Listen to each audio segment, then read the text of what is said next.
नमस्कार दोस्तों, स्वागत है आपका हैप्पी आईपीओ एनालिसिस में।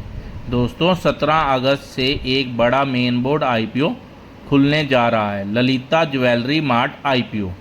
ज्वेलरी सेक्टर में ललिता एक जाना पहचाना नाम है, लेकिन सवाल यह है कि क्या इस आईपीओ में लिस्टिंग गेन के लिए पैसा लगाना चाहिए, क्या कंपनी के फाइनेंशियल मजबूत हैं और सबसे ज़रूरी अप्लाई करें या नहीं। इस वीडियो में बिना बात को बार बार दोहराए कंपनी के business, financial, GMP, positive point, risk और फाइनल वर्डिक्ट सब कुछ आसान भाषा में समझेंगे। आईपीओ की पूरी जानकारी। ललिता ज्वेलरी मार्ट आईपीओ 17 अगस्त 2026 को खुलेगा, 19 अगस्त 2026 को बंद होगा। प्राइस बैंड है 190 से 201 रुपये। लोड साइज है 74 शेयर्स। मिनिमम इन्वेस्टमेंट है 14,874 रुपये। आईपीओ का कुल साइज है लगभग 1700 करोड़। इसमें करीब 1200 करोड़ फ्रेश इशू है और 500 करोड़ ऑफर फॉर सेल है। यानी आईपीओ का बड़ा हिस्सा कंपनी को नया पैसा देगा, जबकि ओएफएस में मौजूदा शेयर होल्डर्स अपने शेयर बेचेंगे। कंपनी करती क्या है, अब बात करते हैं असली बिजनेस की। ललिता ज्वेलरी मार्ट एक ज्वेलरी रिटेल कंपनी है। कंपनी मुख्य रूप से gold jewellery, silver jewellery, diamond jewellery बेचती है। कंपनी की शुरुआत 1980 में हुई थी और इसका मजबूत प्रेजेंस साउथ इंडिया में है। इसके स्टोर तमिलनाडु, आंध्र प्रदेश, तेलंगाना, कर्नाटका और पौंडीचेरी जैसे मार्केट्स में हैं। दिसंबर 2024 तक कंपनी के 56 स्टोर थे और इनका फोकस खासकर टायर 2 और टायर 3 सिटीज़ पर रहा है। कंपनी की एक ख़ास बात है कि इसके पास इन हाउस मैन्युफैक्चरिंग की कैपेबिलिटी है, जिससे डिज़ाइन और प्रोडक्शन पर ज़्यादा कंट्रोल रहता है।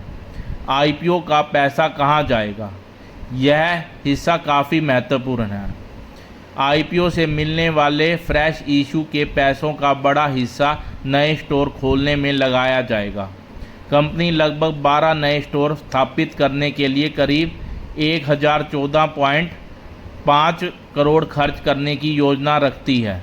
मतलब कंपनी आईपीओ के बाद सिर्फ पैसा जमा करके नहीं बैठने वाली, बल्कि अपने रिटेल प्रेजेंस बढ़ाने की कोशिश करेगी। अगर नए स्टोर सफल रहते हैं तो आने वाले समय में रेवेन्यू और प्रॉफिट बढ़ने की संभावना बनती है। फाइनेंशियल कैसे हैं, अब आते हैं सबसे महत्वपूर्ण हिस्से पर, फाइनेंशियल ईयर 2024 में कंपनी का रेवेन्यू लगभग 14,788 करोड़ था और प्रॉफिट करीब 358 करोड़ था। इसके बाद बिजनेस में अच्छी ग्रोथ देखने को मिली। फाइनेंशियल ईयर 2026 के उपलब्ध आंकड़ों के अनुसार रेवेन्यू करीब 25,040 करोड़ और प्रॉफिट लगभग 1,010 करोड़ बताया गया है। यानी अगर फाइनेंशियल ईयर 2026 के नंबर को देखें तो प्रॉफिट ग्रोथ काफ़ी मजबूती दिखाई। पहले के वर्षों में भी ऑपरेटिंग रेवेन्यू में तेज़ी से ग्रोथ रही है। फाइनेंशियल ईयर 2022 से फाइनेंशियल ईयर 2024 के बीच रेवेन्यू CAGR करीब 43.6% रहा। फाइनेंशियल का सबसे बड़ा पॉजिटिव पॉइंट है बिजनेस स्केल के साथ अर्निंग में इम्प्रूवमेंट, जीएमपी और लिस्टिंग गेन। अब बात करते हैं आईपीओ के सबसे चर्चित हिस्से की, जीएमपी की। जीएमपी के हिसाब से ललिता ज्वेलरी मार्ट का जीएमपी करीब 12.94% है। प्राइस बैंड का अपर प्राइस 201 है। इस हिसाब से एस्टिमेटेड लिस्टिंग प्राइस लगभग 227 के आसपास बनती है और एक लोट यानी 74 शेयर पर एस्टिमेटेड लिस्टिंग गेन करीब 1924 के आसपास बताया जा रहा है। लेकिन दोस्तों, यहाँ एक बात बहुत ज़रूरी है, जीएमपी कोई गारंटीड लिस्टिंग प्राइस नहीं है। लिस्टिंग तक जीएमपी बढ़ भी सकता है और गिर भी सकता है, इसलिए सिर्फ जीएमपी देखकर आईपीओ में पैसा लगाना सही बात नहीं है। आईपीओ के पॉजिटिव पॉइंट। अब देखते हैं कंपनी के मजबूत पॉइंट। पहला, इस्टेब्लिश्ड ज्वेलरी ब्रांड। कंपनी कई दशकों से ज्वेलरी बिजनेस में है और साउथ इंडिया में इसकी अच्छी पहचान है।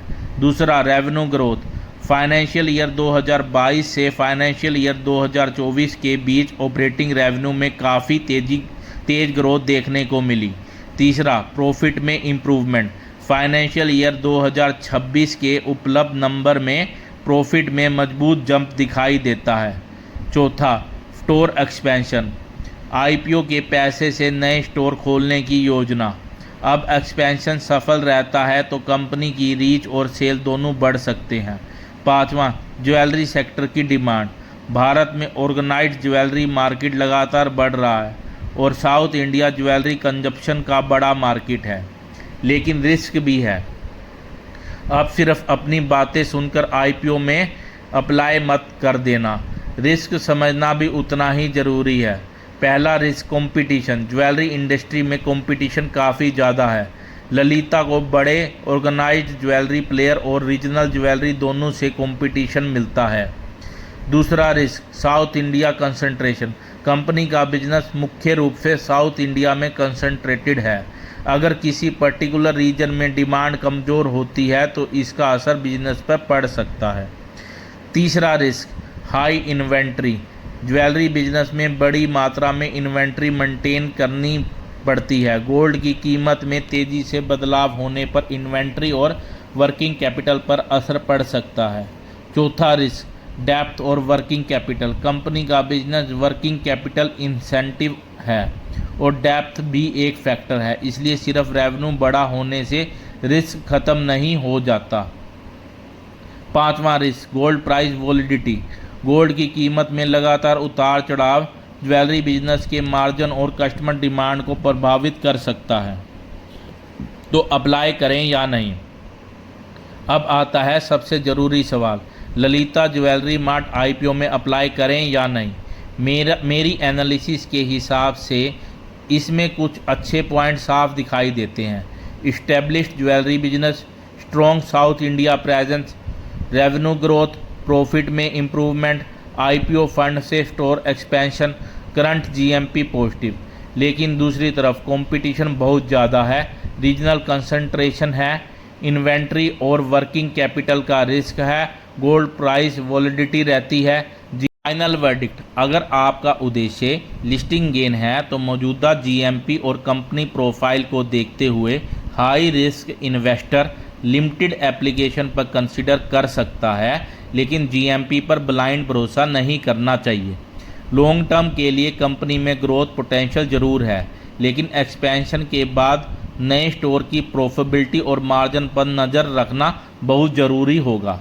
इसलिए मेरी तरफ से apply for listing gain with risk, long term, selective wait and watch की कैटेगरी में रखा जाएगा। दोस्तों, आईपीओ में पैसा लगाने से पहले अपना रिस्क ज़रूर समझें। यह कोई गारंटीड प्रॉफिट रिकमेंडेशन नहीं है। अगर आपको ललिता ज्वेलरी मार्ट आईपीओ की यह पूरी एनालिसिस पसंद आई हो तो वीडियो को लाइक ज़रूर करें।